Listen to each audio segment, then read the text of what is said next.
প্রিয় ভাইয়েরা, এই যে রাত্রি বাজে 10:45, এই 10:45টার সময় কোরআনের মাহফিলে মানুষজন ভালোবাসা নিয়ে আসে। এটা কিরকম বিষয় যদি একটু আপনি রাজনৈতিক প্রোগ্রামগুলোর দিকে তাকান তাহলে টের পাবেন। রাজনৈতিক প্রোগ্রামের দিনের বেলায় যদি এই মাঠ ভরানোর জন্য চিন্তা করতে হয় তাহলে রাজনৈতিক নেতৃবৃন্দকে বহুত তেল পানি খরচ করা লাগবে, ঠিক না ভাই? ছেলেদেরকে লুঙ্গি দেওয়া লাগে, গায়ের গেঞ্জি দেওয়া লাগে, মাথার ক্যাপ দেওয়া লাগে, পকেট মানি দেওয়া লাগে, বিরিয়ানির প্যাকেট দেওয়া লাগে, তারপরেও লোক খুঁজে পাওয়া যায় না, ঠিক না ভাই? কিন্তু কোরআনুল কারীম শোনার জন্য মানুষজন দিল থেকে আসে। এটা মানুষের দিলের টান, এটা আল্লাহ রাব্বুল আলামিনের দেওয়া নিয়ামত। এই জন্য প্রিয় ভাইরা, এই কোরআনুল কারীম শোনার জন্য আসলে এটার একটা আলাদা মুবারক, এটার একটা আলাদা বরকত, এটার একটা আলাদা ফজিলত মানব জীবনে আছে, ঠিক কিনা? আমার কথা নয়, আল্লাহ বলছেন ফাযাক্কির ফাইন্না যিকরা তানফাউল মুমিনিন।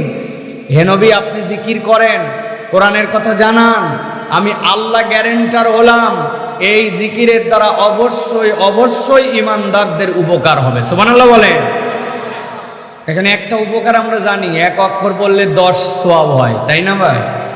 কিন্তু আল্লাহ এই জায়গাতে উপকারকে খাস করেন নাই। বান্দার জীবনে যত ধরনের সমস্যা, যত ধরনের অপ্রাপ্তি, যত ধরনের তাকাজা তার জীবনে আছে, আল্লাহ চাইলে কোরআন দ্বারা সব পূরণ করে দিতে পারেন। সুবহানাল্লাহ। প্রিয় ভাইয়েরা, আমি 2টা পর্বে আপনাদের কাছে নির্ধারিত প্রসঙ্গে কথা বলবো। আমার পর্ব থাকবে 2টা, তবে খুব ঠান্ডা মাথায় প্রথম পর্বটা আগে মাথার মধ্যে ঢুকায় নিতে হবে। আমি একটু ভয় পাই, উত্তরবঙ্গে আমি কম আসি, নওগাঁতেও কম আসি, যদিও আমার জন্মস্থান নওগাঁ শহর, কিন্তু আমি নওগাঁয় কম আসি। কারণ এদিককার লোক কি ওয়াজ শুনতে পছন্দ করে আমি এখন এটা শিখতে পারি নাই। আর একটু বয়স হলে তারপরে এদিকে আসা যাবে চিন্তা করছি, কারণ এদিককার লোক যে কি ওয়াজ পছন্দ করে এটা এখনো বুঝলাম না আমি। এই জন্য প্রিয় ভাইয়েরা, আমি 2 পর্বে আপনাদের কাছে কথা বলবো। ঠান্ডা মাথায় পর্বগুলো আগে বুঝে নিতে হবে, তাহলে মূল কথার মধ্যে প্রবেশ করলে এই জিনিসগুলি আপনাদের ভেতরে কাজ করবে। প্রিয় ভাইয়েরা, নবী করিম সাল্লাল্লাহু আলাইহি ওয়াসাল্লাম যেই সময়ে নবুয়তের ঘোষণা নিয়ে আসলেন, ওই পিরিয়ডটাকে, ওই সময়টাকে বলা হতো আইয়ামে জাহেলিয়াত। কি বলা হতো? সবার মধ্যে উচ্চারণ করে বলতে হবে, কেবল মুরব্বীরা ছাড়া। মুরব্বীরা আমার শ্রোতাও না, মুরব্বীদের ওয়াজ না শুনলে কোনো সমস্যাও নেই। যারা কেবল ইয়াং আছেন, তরুণ আছেন, তারা বলবেন। মুরব্বীরা বললে ভালো, না বললে আরো ভালো। এই জন্য যারা ইয়াং আছেন তারা শুধু বলবেন। ওই সময়কে কি বলা হতো? আইয়াম মানে হচ্ছে যুগ, দিন সমূহের জমা আইয়াম। ওই আইয়ামে জাহেলিয়াত মানে অন্ধকার যুগ, বর্বরতার যুগ, অজ্ঞতার যুগ। আইয়ামে জাহেলিয়াত মানে অন্ধকার যুগ, জানেন তো আপনারা? এখন অন্ধকার যুগ কেন বলা হতো? কেননা ওই সময়ে দিনের বেলা সূর্যের আলো উঠত, আর দিনের আলো চলে গেলে রাত্রিবেলা কোনো দিয়াবাতি নাই, বাতি নাই, কিচ্ছু নাই, পুরা রাত ঘুটঘুটে কালো অন্ধকার। এই জন্য ওই সময়কে বলা হতো আইয়ামে জাহেলিয়াত। তাই না, ওই সময়কে আইয়ামে জাহেলিয়াত বলা হতো কেন? মুহাদ্দিসিনে কেরাম এবং যারা ইতিহাসবিদ তারা বলছেন তার কারণ হচ্ছে 5টা। কয়টা? কথা বলতে হবে, কয়টা? 5টা। ভালো করে মুখস্থ করেন, জায়গা মতো কিন্তু আবার ধরবো আপনাদের কাছে।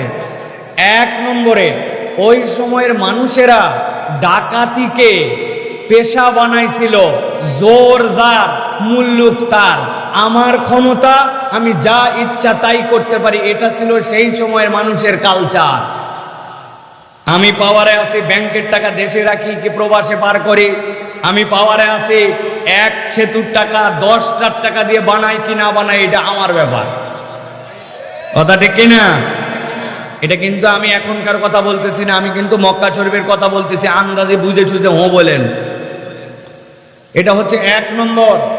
2 নম্বরে, ওই সময়ের মানুষেরা এতিমের সম্পদকে খেয়ে ফেলাকে কোনো অপরাধ মনে করতো না কেউ। এতিম হলে মনে করতো সুযোগ পাওয়া গেছে, এর সম্পদ খেয়ে ফেলো, আমার আর ধরার মতো কেউ নাই, ঠেকানোর মতো কেউ নাই। মানে নিঃস্ব অসহায় এই মানুষের সম্পদ খাওয়া তাদের কাছে কোনো অপরাধ ছিল না। এটা 2 নম্বর। 3 নম্বর, নারীদের কোনো ইজ্জত সম্মান কিচ্ছু ছিল না। ইদাল মাউউদাতু সুইলাত বিআইয়ি যামবিন কুতিলাত, আল্লাহ বলেছেন ওই সময় জিজ্ঞাসা করা হবে জাহান্নামে যাবে যারা কাফের, তাদেরকেও কোন অপরাধে তোমরা এই অবল ছোট ছোট নারী শিশুদেরকে হত্যা করেছিলে। তার মানে ওই সময় নারীদের কোনো সম্মান ইজ্জত কিচ্ছু ছিল না। এটা ছিল 3 নম্বর কারণ। 4 নম্বর, তারা ছিল চূড়ান্ত যুদ্ধবাজ। কি ছিল? ছোট্ট একটু ঘটনা নিয়ে যুদ্ধ লাগাই দিছে। একজনের বাড়ির ধারে একটা পাহাড়, পাহাড়ের মধ্যে কিছু ঘাস উঠেছে, ওই জায়গাতে একজন উট নিয়ে এসে চড়াতে দিছে।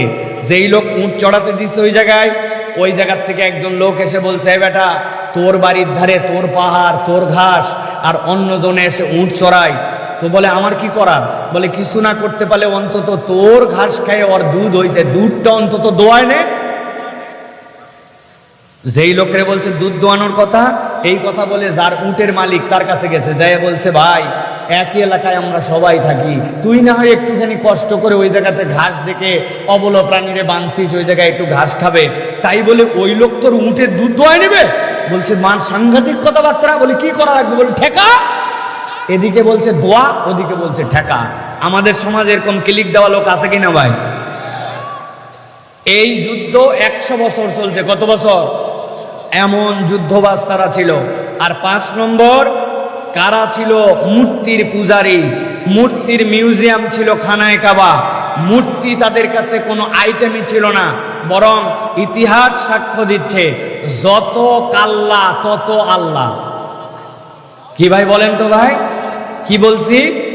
এটা আমার কথা নয়, এটা হযরত ওমর ফারুক রাদিয়াল্লাহু তাআলা আনহুর পরিভাষা। এইভাবে উনি বলেন নাই, কিন্তু কথাটা উনি বুঝাইছেন। বলছেন আমরা জাহেলি যুগে কেমন বোকা ছিলাম জানো? এই যে আমাদের ভাই গুড় জাল দিতে দিতে দিতে দিতে টাইট হয়ে যায়, এরপরে ছোটবেলায় আমরা দেখতাম লই পাওয়া যেত। লই খাইছেন না আপনারা ভাই? নওগাঁর লোক লই চিনে না? ওই যে জুতা পুরাতন জিনিসপত্রের বদলে লই বিক্রি করতো না? কটকটি ভুলে গেছেন আপনারা না? আমরা শহরে থেকে যদি কটকটি চিনি, আপনি গ্রামে থেকে কটকটি চিনলেন না। হযরত ওমর ফারুক বলতেছেন আমরা এরকম মিষ্টান্ন জিনিস দিয়া আস্তে আস্তে করে এটা টাইট হওয়ার পরে ওইটাতে একটা মূর্তি বানাইছি। ওই মূর্তি বানানোর পরে মানছি এটাই আমার দেবতা। এরপরে বগলে করে নিয়ে ওই দেবতা নিয়ে বের হয়ে গেছি। বের হয়ে ঘুরতে ঘুরতে ঘুরতে দুপুর যখন হয়েছে, দেখি আরে ক্ষুধা লাগছে। তখন চিন্তা করছে ডাইনে বামে খাওয়ার নাই। ওই মূর্তি যেটা দেবতা বানাইছিল ওর ঠ্যাং খাইছি প্রথমে। ঠ্যাং খাইতে খাইতে আস্তে ক্ষুধা মিটে নাই, পুরা দেবতা খাইয়ে ফেলাইছে। এটা ওমর রাদিয়াল্লাহু তাআলার কথা। তিনি বলছেন আমরা কেমন জাহেল ছিলাম, আমরা নিজেরা মূর্তি বানায়া আবার নিজেরাই খাইয়ে ফেলতাম। তাহলে ওই জাহেলি যুগের স্বভাব ছিল 5টা। কয়টা? সবগুলা মুখ উচ্চারণ করে বলেন নাই, বলেন কয়টা? 5টা। মুখস্থ রাখেন তাহলে। 1 নম্বর, ডাকাত স্বভাবের ছিল। এতিমের সম্পদের তারা হিসাব দিত না। 3 নম্বর, নারীদের ইজ্জত দিত না। 4 নম্বর, যুদ্ধবাজ ছিল। 5 নম্বরে এই মানুষগুলো ছিল মূর্তির পূজারী। নিরেট তারা মূর্তি পূজা করে করে খানায় কাবা পর্যন্ত মূর্তির মিউজিয়াম বানাইছিল। প্রিয় ভাইয়েরা, নবীজি সাল্লাল্লাহু আলাইহি ওয়াসাল্লামের নবুয়তের পূর্বের জীবন 2 ভাগে বিভক্ত। একটা হচ্ছে 17 থেকে 25, 8 বছর। কয় বছর? 8 বছর। এই 8 বছরে আল্লাহর নবী চেষ্টা করেছেন হেলফুল ফুজুল গঠন করে বিভিন্নভাবে কেমনে মানুষের মধ্যে দ্বীনের দাওয়াত দেওয়া যায়, কেমনে মানুষকে এই সকল খারাপ অভ্যাস থেকে দূরে সরানো যায়। ওরা এমনভাবে মানুষের সাথে জুলুম করতো যেটা কল্পনাও করা যায় না। ইয়ামেন থেকে এক লোক আসছে এতগুলা কাপড় নিয়ে, এসে খানায় কাবার সামনে দোকান দিয়ে বসছে। বেচারি আবু জেহেল, মক্কার তো ভিআইপি ব্যক্তি, পিছনে 5-7 জন লোক তার চলাফেরা করে। এসে বলছে কাপড় কত করে? বলছে এত করে দাম। বলছে যা কাপড় আছে সবগুলো আমার কাছে দিয়ে দাও। ওর গেট আপ সেট আপ, কথাবার্তা, পিছনের পাইক পেয়াদা দেখে ও চিন্তা করছে এটা লিডার মানুষ, দেখলে চেনা যায়, ভাবচক করে। বলছে আর যাওয়ার সময় সন্ধ্যাবেলা আমার বাড়ির থেকে টাকা নিয়ে যাবি। এই বলে সব কাপড় নিয়ে চলে গেছে। সন্ধ্যাবেলা ওই লোক বেচা কেনা শেষ করে গেছে। ভাই আপনি যে আমার কাছ থেকে কাপড় নিয়েছিলেন, কাপড়ের টাকাগুলো দেন। ও আসমান থেকে বলছে তুমি কে? আশপাশের লোকজন বলছে তুমি কে মানে?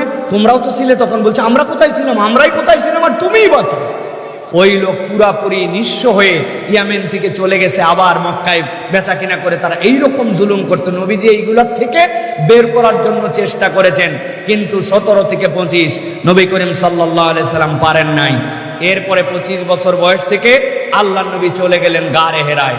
গভীর মনোযোগে খেয়াল করেন, আল্লাহ নবী গারে হেরায় গেলেন। এই 25 থেকে 40 বছর, কয় বছর হয় তাহলে? 15 বছর। কয় বছর? 15 বছর আল্লাহ নবী সাল্লাল্লাহু আলাইহি ওয়াসাল্লাম গারে হেরায় গেলেন।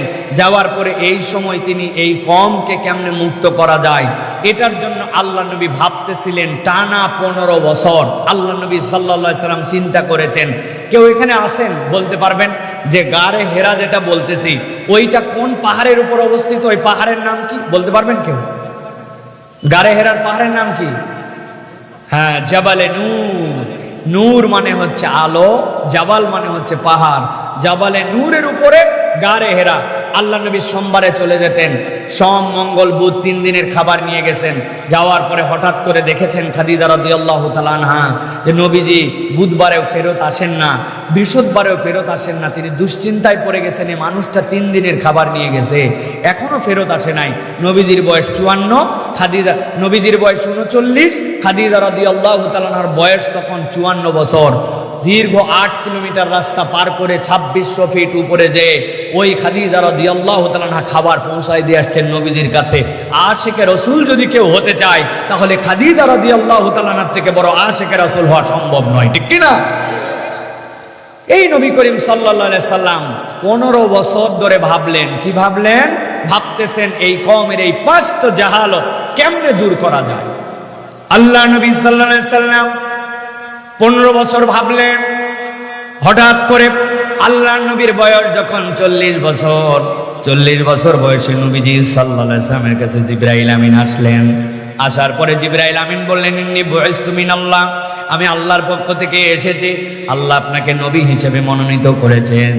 এরপরে আল্লাহ নবীকে তিনি বললেন ইকরা, হে নবী আপনি পড়েন। নবী বললেন মা না বেকারিন, আমি পড়তে জানি না। আবার তিনি জড়ায় ধরে চাপ দিলেন, দিয়ে বললেন ইকরা, আপনি পড়ুন। নবী বললেন আমি পড়তে পারি না। আবার তাকে চাপ দেওয়া হলো। এরপরে আল্লাহ নবীর প্রতি ওই আসলো ইকরা বিসমি রাব্বিকাল্লাযী খলাক, খলাকাল ইনসানা মিন আলাক, ইকরা ওয়া রাব্বুকাল আকরাম আল্লাযী আল্লামা বিল কলাম। আল্লাহ নবীর সাথে সাথে 5টা আয়াতে কারিমা পড়লেন। এরপরে পাহাড় থেকে নেমে তিনি মক্কায় নিজের ঘরের দিকে চলে গেলেন। এখানে যতগুলা মানুষ আছেন আমি আপনাদের কাছে জানতে চাই, এই যে ঘটনাটুকু বললাম আল্লাহ নবীর প্রতি প্রথম ওহী আসার বিষয়ে, এই বিষয়ে জীবনেও কখনের আগে আলোচনা শোনেন নাই, এটাই জীবনের প্রথম। এখানে এরকম কেউ আছেন ভাই? সবাই আমরা শুনেছি, কিন্তু একটা বার আমরা ভেবে দেখি নাই আল্লাহ নবী 15 বছর ধরে তার হায়াতে জাহেলি যুগের 5টা কারণ নিয়ে আল্লাহ নবী ভাবলেন। কিন্তু নবীজির প্রতি ওহী আসলো আল্লাহর পক্ষ থেকে ইকরা বিসমি রাব্বিকাল্লাযী খলাক। নবী ভাবলেন কেমনে এদের যুদ্ধ বন্ধ করা যায়, কেমনে এদেরকে ওই মারামারির থেকে বাঁচানো যায়, কেমনে এই মানুষগুলাকে তারা মূর্তির পূজার থেকে দূর করা যায়, এতিমের সম্মান ফেরত দেওয়া যায়, নারীদের ইজ্জত নাই, ইজ্জত কেমনে দেওয়া যায়।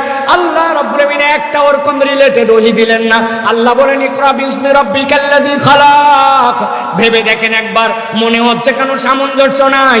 বলা হতো যুদ্ধ বন্ধ করো, বলা হতো যাও, যাওয়ার পরে মূর্তি পূজার বিপক্ষে অবস্থান নাও, যাও, যাওয়ার পরে তুমি এতিমের সম্পদ এই প্রক্রিয়ায় ফেরত দেওয়ার ব্যবস্থা করো। একটা ওহী আসলো না, ওহী আসলো ইকরা বিসমি রাব্বিকাল্লাযী খলাক। দুনিয়ার সব মুফাসসির একমত হয়েছেন আল্লাহ নবীর পরে কোনো নবী আসবে না, কিয়ামত পর্যন্ত যুগগুলা চলমান থাকবে। কালে কালে ঢেউয়ের মতো করে জাহেলিয়াত আসবে আবার যাবে, তবে সকল কালের জাহেলিয়াত যদি কেউ দূর করতে চায় আল্লাহ এই জায়গার মধ্যে সেইটা ঢুকাই দিয়ে রাখছেন। যেই জাতি আল্লাহকে চিনে, তার রবকে চিনে, তার শিক্ষা কার্যক্রমকে চালু রাখবে, রাখবে। আল্লাহ রাব্বুল আমিনের পরিচয় যেই জাতি জানবে, ওই জাতির যত ধরনের অজ্ঞতা, যত ধরনের তাদের অন্যায়, যত ধরনের অবিচার, যত ধরনের জাহালত, আল্লাহ কিয়ামত পর্যন্ত এই প্রক্রিয়ায় দূর করে দিবেন। আর যদি তুমি রবকে না চিনে দুনিয়াকে ফাটায় ফেলার চিন্তা করো, কিয়ামত পর্যন্ত তোমার ভাগ্যাকাশের পরিবর্তন হবে না। ঠিক কি না? আপনি ঠিক বললেও ঠিক, না বললেও ঠিক। বাংলাদেশের হিসাব আপনি মিলাই দেখেন। এই দেশের রাস্তার টাকা যারা খেয়ে ফেললো, এই দেশের ব্যাংক যারা লুট করলো, এই দেশের দুর্নীতি যারা করলো, একটা সেতুর টাকা যেখানে 50টা সেতুর টাকা ব্যবহার করে খরচ করলো, চিৎকার করে বলেন তো এই লোকগুলা কি অশিক্ষিত না শিক্ষিত? কথা বললেন না যে এরা কি অশিক্ষিত না শিক্ষিত? এত শিক্ষা দীক্ষা দিয়ে কাজ দিল না কেন? কাজ না দেওয়ার একমাত্র কারণ ওই মানুষগুলার মধ্যে রবের পরিচয় আর আল্লাহ রাব্বুল আলামিনের নিদর্শনের কোনো ছাপ নাই। ওই মানুষগুলা প্রকৃতার্থে রব্বুল আলামিনকে চিনতে পারে না। ঠিক কি না? আপনি হিসাব মিলান। দেশে কত আপডেট হলো, কত আধুনিক হলো, দেশের মধ্যে সিসি ক্যামেরা লাগলো, লাগবে ভাই, কিন্তু দুর্নীতি কি কমছে না বাড়ছে? কি দুর্নীতি চললো আপনি হিসাব করে মিলাতে পারবেন না। আমি আমার পাসপোর্ট ঠিক করার জন্য গেছি, যাওয়ার সময় একজন বলছে আপনি যাওয়ার সময় কিন্তু প্রস্তুতি নিয়ে যায়েন। আমি চিন্তা করছি প্রস্তুতি মানে বোধহয় কলম কাগজ দিয়ে সই করা লাগবে, এই জন্য পকেটে কলম কাগজ নিয়ে যেতে বলছে। আপনাদের কি মনে হয় তাই? জি না, আপনিও ভাত খান, আমিও ভাত খাই। যা প্রস্তুতি নিয়ে যেতে বলছে আমি তাই নিয়ে গেছি, পকেটে করে মাল নিয়ে গেছি। যাওয়ার পরে অনেকক্ষণ ধরে দোতলায় ঘুরায় ঘুরায় ঘুরায় ঘুরায় ঘুরায়, কি রে আমার কাজ করে না কেন? আমি তো প্রস্তুতি নিয়ে আসি, প্রস্তুতি নিয়ে তাড়াতাড়ি কাজ কর। 6 মাসের নিচে যদি আপনার পাসপোর্টের মেয়াদ কমে যায় তাহলে কোনো দেশ আপনাকে ভিসা দেয় না। এই জন্য আমি তাড়াতাড়ি করে বলতেছি ভাই কাজ করো, কিন্তু কোনো কাজ করে না। অনেকক্ষণ পরে বলছে নিচতলায় চলেন। দোতলার থেকে যখন আমাকে নিচতলায় নিয়ে আসতেছে, নিচতলায় আসার সময় দেখবেন একটা সিঁড়ি, এরপরে একটা ল্যান্ডিং আছে, তারপরে আবার একটা সিঁড়ি। ঠিক না ভাই? যে এক ধাপে সিঁড়ি আসছে, আসার পরে ল্যান্ডিং যে জায়গায়, ওই জায়গায় আসার পরে বলতেছে হুজুর টাকা বের করেন। আমি বললাম আরে ব্যাক কল, আমি টাকা দেওয়ার জন্য কখন থেকে ঘুরতেছি, তুই এত ঘুরাই এই জায়গায় এনে কি জন্য টাকা চাস? বলতেছে হুজুর তাহলে শোনেন, এই বিল্ডিংটি পুরা সিসি ক্যামেরা নিয়ন্ত্রিত, আমরা কম্পিউটারে চেক করে দেখছি মনিটরে সব জায়গা ধরে, খালি এই জায়গাটা ধরে না। যেই জায়গাটা ধরে না ওই জায়গায় নিয়ে এসে আমার কাছে টাকা খায়। কিন্তু ওই লোক যদি জানতো কিরামান কাতিবিনা ইয়ালামুনা মা তাফআলুন, এমন 2 জন ফেরেশতা তার কাঁধের মধ্যে লেখার দায়িত্বে আছে, ও বেচারি দিন রাত চিনে না, ওই বেচারি কম আলো আর বেশি আলো চিনে না, ওই ব্যক্তি সিঁড়ির উপর আর সিঁড়ির নিচ জানে না। এই জ্ঞানটা যদি তার হৃদয়ে থাকতো আর আল্লাহর আইনের সমন্বয় থাকতো, তাহলে দুর্নীতি কমতে বাধ্য হতো। ঠিক না? আল্লাহ রাব্বুল আমিন বলছেন এই জন্য কেমনে পরিবর্তন হবে খেয়াল করো। ওয়া কাযালিকা ওয়াহাইনা ইলাইকা রূহাম মিন আমরিনা মা কুনতা তাদরি মাল কিতাব ওয়ালাল ঈমান।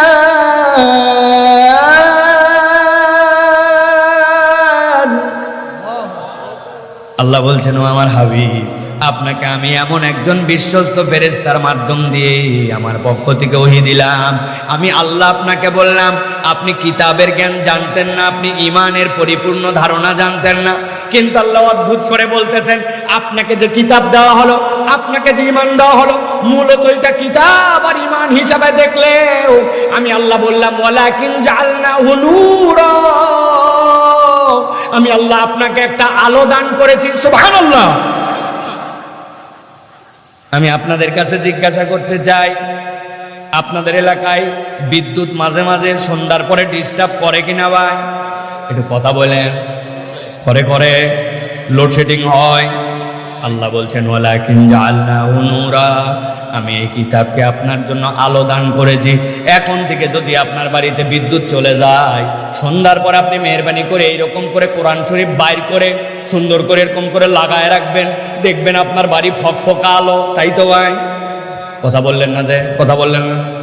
হবে আলো হবে।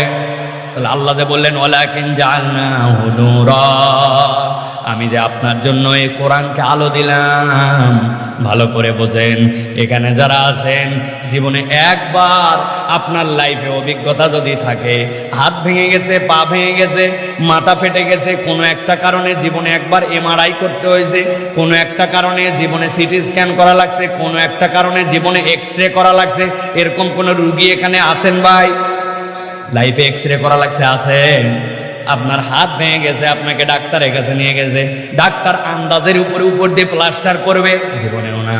ডাক্তার বলবে চলে যান, যাওয়ার পরে এক্সরেটা করে নিয়ে আসেন।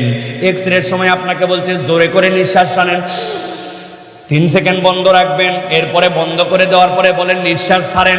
এরপরে সুন্দর একটা কালো পেপার এনে আপনার হাতে ধরায় দিয়েছে, হাতের এই জায়গা ভাঙ্গা, বুকের এই হাড়টি ভাঙ্গা, এই জায়গায় অমুক সমস্যা। ছোট্ট একটুখানি কোনো আলো দেখতে পালেন না, কিচ্ছু পাইলেন না, কিন্তু আপনার বুকের হাড়টির এক্সরে হয়ে গেছে, আপনার ব্রেনের এক্সরে হয়ে গেছে, আপনি ওই আলোটা দেখতে পান নাই, কিন্তু একটা আলো গেছে। আল্লাহ বলছেন নবীজির সময় সবচেয়ে খারাপ সমাজ ছিল, ওই সমাজকে আল্লাহ কনভার্ট করায় নবীর মুখ দিয়ে আবার বের করে নিয়েছেন। খয়রুল উমুরি করনি সুম্মাল্লাযীনা ইয়ালুনাহুম সুম্মাল্লাযীনা ইয়ালুনাহুম। যেই যুগকে আমি জাহেলি যুগ বলেছিলাম, ওই যুগের ব্যাপারে আমি আল্লাহ বলেছি ওয়ালাকিন জাআলনাহু নূরা, আমি এমন একটা আলো দিলাম, ওই আলো দিয়ে এমন পরিবর্তন করলাম, কিয়ামত পর্যন্ত কখনো এর থেকে ভালো যুগ আসবে না। আর কিয়ামতের আগে নবীজির আগ মুহূর্ত পর্যন্ত এত ভালো মানুষ দুনিয়ায় আর ছিল না, ঠিক কি না? তাহলে ওই পরিবর্তনটা কি দিয়া হয়েছে? আল্লাহ বলছেন ওই পরিবর্তনটা হয়েছে কোরআন দিয়া, ওই পরিবর্তনটা হয়েছে এই নূর দিয়া। আল্লাহ বলছেন নাহদি বিহি মান নাশাউ মিন ইবাদিনা ওয়া ইন্নাকা লাতাহদি মুস্তাকিম। এই দুনিয়ার মানুষ ভালো করে জেনে রাখো, আমি আল্লাহ যাকে চাই কিয়ামত পর্যন্ত ওইটার হেদায়েত দিব, আর ওই হেদায়েতের রাস্তাটা হচ্ছে সিরাতে মুস্তাকিম। ওই রাস্তাটা দুনিয়ায় শুরু, জান্নাতে যাওয়ার আগ পর্যন্ত ওই রাস্তা শেষ হবে না। সুবহানাল্লাহ। তাহলে আমার প্রথম পর্বের কথা যদি বুঝে থাকেন, তাহলে আপনাদেরকে একটু সাড়া দিতে হবে। নবী করিম সাল্লাল্লাহু আলাইহি সাল্লামের আগমনের আগ মুহূর্তের যুগের নাম কি ছিল? Thank you. আইয়ামে জাহেলিয়াত বলা হতো কয়টা কারণে? নবীজি হেরা গুহায় কত বছর ভেবেছিলেন? 15 বছর ভাবছিলেন কয়টা বিষয়ে, কিন্তু 5টা যে আয়াতে কারিমা আসলো এটার সাথে তার কোনো মিল ছিল না। কিন্তু আল্লাহ বলছেন ওই 5টা আয়াতে কারিমা পরিবর্তন এমন ভাবে তোমাদেরকে দিবে, সেইটা কি? আল্লাহকে চিনে কোরআন অনুযায়ী যদি সমাজ, রাষ্ট্র, পরিবার ওই আলো ঢোকে, তাহলে কিয়ামত পর্যন্ত যত জাহালত সবগুলো দূর হবে। এছাড়া তুমি যত দিকে পথ খোঁজো কখনো পথ খুঁজে পাবে না, বরং আরো অন্ধকারে পড়বে, ঠিক কিনা? নারী মনে করছে বাপ রে বাপ, আমার থেকে আপডেট আর কে আছে দুনিয়াতে, আমি আগায় গেছি। বিএলকে আপনাদের এই বাজারের মধ্যে সুন্দর করে সাইনবোর্ড লাগাইছে, বগল এরকম কাইটে, প্যাড বাইর করে, হাত এরকম করে দিয়ে ভ্যাসলিনের বিজ্ঞাপন আছে না? আমি আপনাদের কাছে জিজ্ঞাসা করতে চাই, নিয়ামতপুরের মানুষেরা মুখ খুলে উত্তর দিবেন, শীতকালে কি শীত কেবল মহিলাকে লাগে না পুরুষকেও রাখে? মাঠে কি মহিলা বেশি কাজ করে না পুরুষ কাজ করে? হালকে আপনারা বেশি বন না মহিলারা বয়? ধানকে আপনারা বেশি কাটেন না মহিলারা কাটে? খেতে কি আপনারা বেশি কাজ করেন না মহিলারা করেন? তাহলে খালি মহিলা কেন আপনি ওই হাত ফাটার মলম লাগান? তার মানে বোঝা যায় এটা মলম লাগানি নয়, ওই মহিলাকে সকলের চোখের সামনে নোংরা ভাবে উপস্থাপন করে হাজার চোখ দিয়ে তার ইজ্জত হানি করা হচ্ছে। এটা মহিলার ইজ্জত করাই নাই, কমাইছে আরো, ঠিক কিনা? হিসাব করে দেখেন, আমি নিয়ে যাচ্ছিলাম ঠাকুরগার জন্য, ঠান্ডার কাপড় নিয়ে যাচ্ছি, ঢাকার থেকে কিনছি। যেই না বার হয়েছে খারাম গেট, সামনে থেকে একজন পিছন থেকে এসে বলছে হুজুর আপনার ট্রাকের পিছন থেকে বেলেট মারি কিন্তু জিনিসপত্র নিয়ে চলে যাচ্ছে। আমি তো নাম দিয়ে লাভ দিয়ে দে বেটা, আমার কিলায়া তোরা শেষ করে ফেলবো, মানুষের আমানত বেটা তুই চুরি করে নিয়ে যাক। যেই নামছে একজন আমারে ধরে বলছে হুজুর যায়েন না, আপনারা চিনছি কিন্তু আমি সাইফুল্লাহ ভাই। আমি বললাম কেন, আপনি কি চোরের সহযোগী নাকি, আমার চোর ধরতে দিবেন না কেন? বলে হুজুর বেলেট মাইরে আপনার কম্বল নিচে 10টা, কিন্তু বেলেট তো আপনার কাছে জমা দিয়ে যায় নাই, আপনার ওই বেলেটের পরে গেলে পেটে মারে আপনার পেট সহ বাইর করে ফেলবে। 10 কম্বল উদ্ধার করতে যায় পেট হারায় না। এটা কি মক্কা শরীফের ঘটনা না ঢাকার ঘটনা? কথা বলেন। ভালো করে বুঝে নিয়েন, তাহলে ডাকাতি এখনো আছে, জোরজার মুল্লুক এখনো আছে, নারীদের বেইজ্জতি এখনো আছে, দুনিয়াব্যাপী বিনা ছুতায় যুদ্ধ করে করে মানুষকে ধ্বংস করে দেওয়া হচ্ছে, এখনো আছে।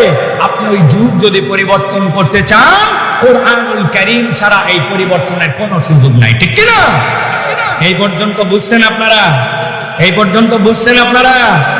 অনেকেই ভাবতেছেন মাশাআল্লাহ ওয়াজ বোধহয় শুরু হয়ে গেছে। না ভাই, ওয়াজ শুরু হয় না, কেবল একটু আইল দিলাম। আইল বোঝেন? আইল না থাকলে জমির পানি বাঁধে, একটু আইল দিলাম। যে কয়টা এখন টেকে ওই কয়টাকে নিয়ে একটু হাল চাষ করে এর মধ্যে তো আবাদ করবো। তাহলে রাজি আছেন আপনারা? এই যে আসার আগের থেকে এই যে মনে করেন যে এই যে স্লিপ, এই স্লিপ মিলিপের জন্য তো নবা আশা করি। স্লিপ মিলিপের বক্তা আমি না, আমি তো ভাই যখন দেওয়া লাগবে আমি জানি। এইটা আপনাদের একটুখানি কালেকশন করতে হবে, আমি একটুখানি বলে দিব, ব্যাগ নিয়ে ছেলেরা যাবে, আমি বলবো ইনশাআল্লাহ। তবে এইগুলোর মধ্যে আমি নাই, এইগুলোর থেকে দূরে। কালেকশন তো হবেই ইনশাআল্লাহ। আপনারা আছেন তাহলে ভাই কিছু কথা বলবো ইনশাআল্লাহ? রাজি আছেন আপনারা? আমার শ্রোতা হচ্ছে তারা ইয়াং যারা, রাজি আছেন? ইয়াং এরা আছেন আপনারা? আমরা কিছু কথা শুনতে চাই প্রিয় ভাইরা। বেশিরভাগ সময় আমরা এখন আমাদের যে কথাগুলি শুনি এগুলোর কোনো আল নেই। আসলাম, এক পাথারা শুরু করলাম, এক পাথারা শেষ করলাম। আমি কি শুনলাম আর কি শুনলাম না, অল্প শুনেন, শুধু মাইকালা শুনুক, ইউটিউবাররা শুনুক, কিন্তু একটা সাবজেক্ট বুঝে বাড়িতে যাব, এইটা অন্তত মাথায় গেঁথে নিয়ে যাব। আমি মনে করি এরকম করে আমি কিছু কথা বলতে চাই, যদি আপনারা শুনতে চান। রাজি আছেন আপনারা? কারা কারা রাজি আছেন দেখে দুই হাত উঁচু করেন। হাত নামান, হাত নামান। হয় না? আগে আপনাদের কাছে আমি কথা পরিষ্কার করি ভাই, আমাদের নওগাঁর দিকে হাত সোজা করার মানেটা আগে পরিষ্কার করে দেন। নিয়ামতপুরে হাত সোজা করো মানে এরকম এরকম, অথবা হাত সোজা করা, হ্যাঁ এরকম ভাই। আর যদি হাত সোজা করো মানে এইরকম হয়, তাহলে হাতগুলা কিন্তু একদম এইরকম করে সোজা করতে হবে। পারবেন ইনশাআল্লাহ? যদি এরকম হয় এরকম সোজা করতে হবে আপনাকে। হাত সোজা করেন, হ্যাঁ। এবার হাত নামান, আরেকবার নামান, লাস্ট একবার।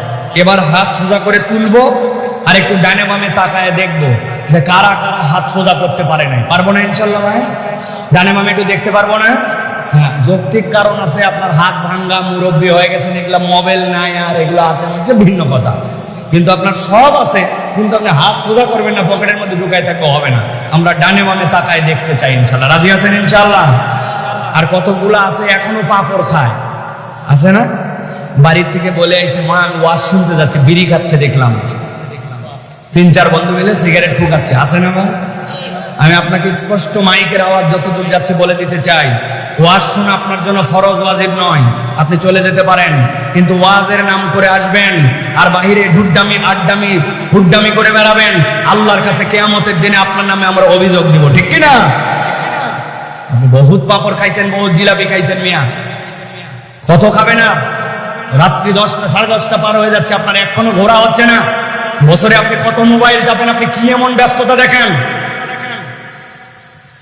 আপনার মোবাইল আছে আর ভিতরের লোকের মোবাইল নাই, আপনার ইন্টারনেট আছে আর ভিতরের লোকের ইন্টারনেট নাই, ভিতরে সব অশিক্ষিত মানুষ বসে আছে আর আপনি বাইরে ডুবডামি করেন না। সারা বছরে 2 দিনের আয়োজন হয়, ওয়াজ শুনতে আসতে পারে না, চায়ের দোকানে আড্ডা মারতেছে, গল্প মারতেছে, হ্যাঁ চিন্তা করছে সব জেনে ফেলাইছে, এখানে কি জানে? যে ধরবেন ওযুর ফরজ কয়টা বল, পারবে না। দেখবেন গোসলের ফরজ কয়টা বল, বলে 3টা। অনেক ঠেলামেলা করে বলতে, বলি কি কি বল? বলছে লুঙ্গি, বদলা, গামছা। একবারে সব জানে, একবারে বিপিএল খেলা উদ্ধার, গোষ্ঠী উদ্ধার করে ফেলতেছে বিপিএল এর। উনি সব প্লেয়ারের নাম জানে। আর নবীজির 10 জন সাহাবী আশারায়ে মুবাশশারার নাম বলেন, মুরব্বী বলতে পারে না, হ্যাঁ হ্যাঁ হ্যাঁ, সানার অর্থ বলতে পারে না, দোয়াই কুনুত বলতে পারে না, বাইরে ফুটানি মারে ঘুরে বেড়াচ্ছে।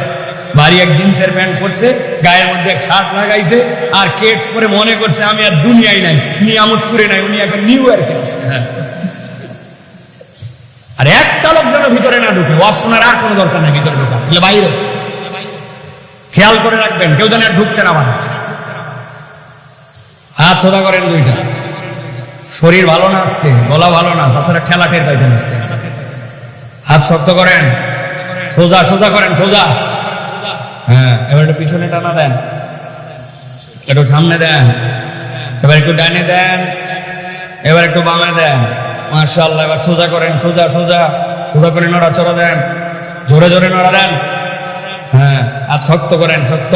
হ্যাঁ, করছেন সবাই? হাত সোজা করছেন? এবার গলাটা পরিষ্কার দেন, ভালো করে শক্ত করে হাত সোজা করেন। সোজা করছেন সবাই? হাত বুক বরাবর নেন, এই বরাবর।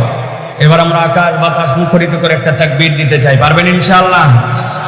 বুঝেন কিন্তু, আন্দাজে কথা বলেন না। অনেক লোক আছে, আমি নওগাঁর দিকে দেখছি, এদিকে আপনি যত পাম পট্টি দেন কাজ হবে না। লিল্লাহি তাকবীর। আল্লাহ, ব্যাটারি ফেলেন। ব্যাটারি না, এই ব্যাটারি সারা দেয় এগুলো বাদ, যেগুলো ব্যাটারি আছে সেইগুলো। পারবেন ইনশাআল্লাহ? যারা পারবেন তারা বলেন আল্লাহুম্মা আমিন। যারা পারবেন না তারা বলেন আল্লাহুম্মা আমিন। সলিড। পারবেন ইনশাআল্লাহ? জীবনে এরকম শক্ত করে তাকবীর দেই নাই, এরকম একটা আকাশ বাতাস মুখরিত করা তাকবীর দিতে চাই। পারবেন ইনশাআল্লাহ? পারবেন? দেখি হাত তারা বুক বরাবর নেন, এই বরাবর গেছেন সবাই? আমি যখন বলবো লিল্লাহি তাকবীর, চাচা, ও চাচা, কিও দাড়ি পাকা চাচা আমার, এই যে এরকম এরকম এরকম না, এইটা আবার কি স্টাইল হলো, এইরকম হিম্মত করে এরকম করে লাগাতে হবে। যে বলবে লিল্লাহি তাকবীর, উপর দিকে হাত ছুড়ে দিয়ে বলতে হবে আল্লাহু আকবার। পারবেন ইনশাআল্লাহ? দেখে একটা যারা দাঁড়ায় আছে তাদেরকে যদি বসতে চায় তো বসায় দেয়, তারা যদি বসতে চায়, আর না হলে দাঁড়ায় শুনতে হবে, কোনো সমস্যা নাই। আমার শ্রোতা 40 বছরের নিচে যারা আর মুরব্বী যারা, তারা কোনো থাকলেও ভালো, না থাকলে ঘনছুটি চলে যেতে পারবেন আপনারা। তবে যাই লাভ হবে না, চাষিরা সব চলে আসছে, বাড়ি তালা দেওয়া, আপনার যাই বারান্দার বসে থাকা লাগবে।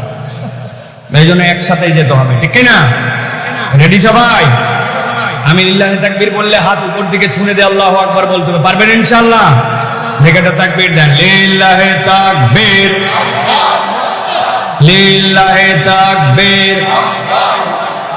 আল কোরআনের আলো, আল হাদিসের আলো,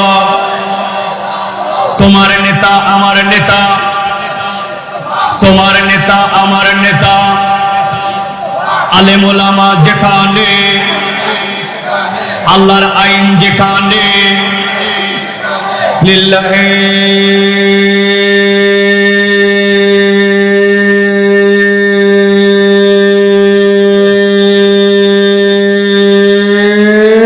তাকবীর।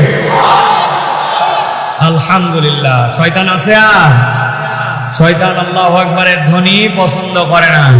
এই জন্য এই দেশেও অনেক দল পার্টি আল্লাহু আকবার পছন্দ করে না। যারা আল্লাহু আকবারের ধ্বনি, আল্লাহু আকবার পছন্দ করে না, এরা শয়তানের খালাতো মামাতো ভাই, তাদের সাথে আমাদের সম্পর্ক নাই, ঠিক না?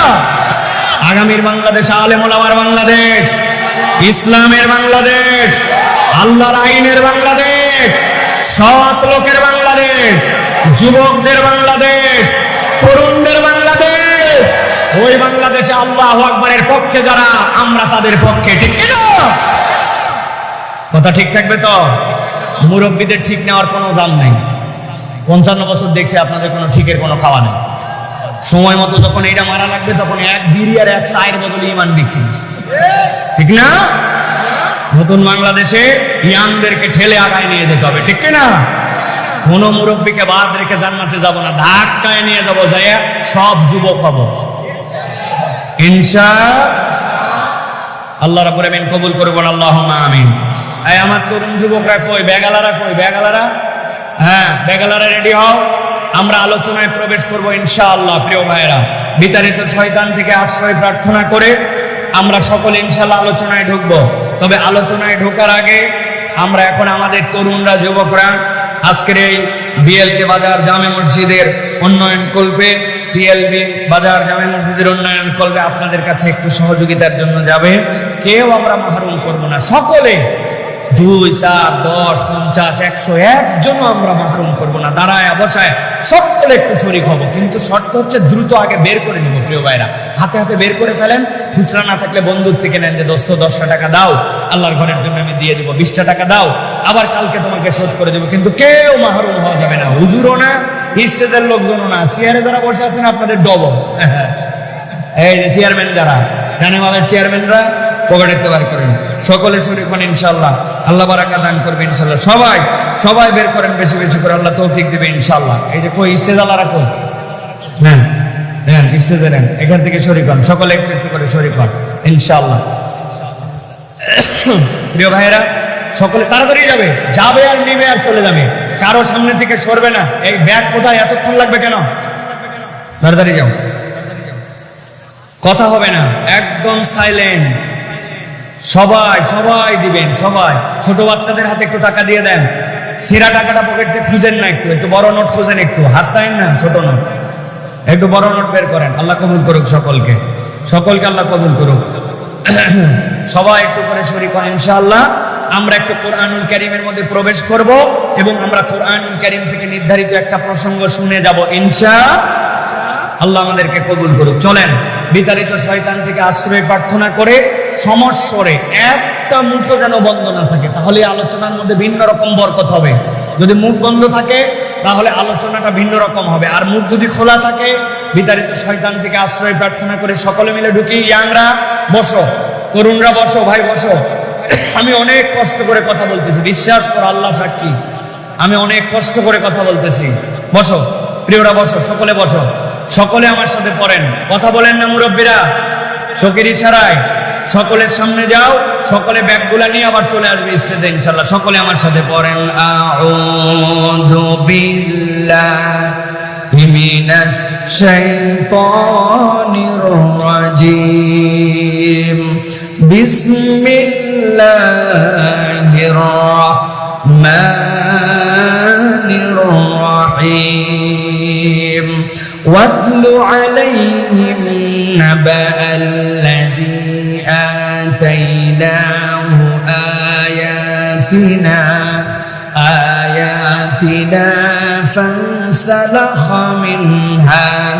فانسلخ منها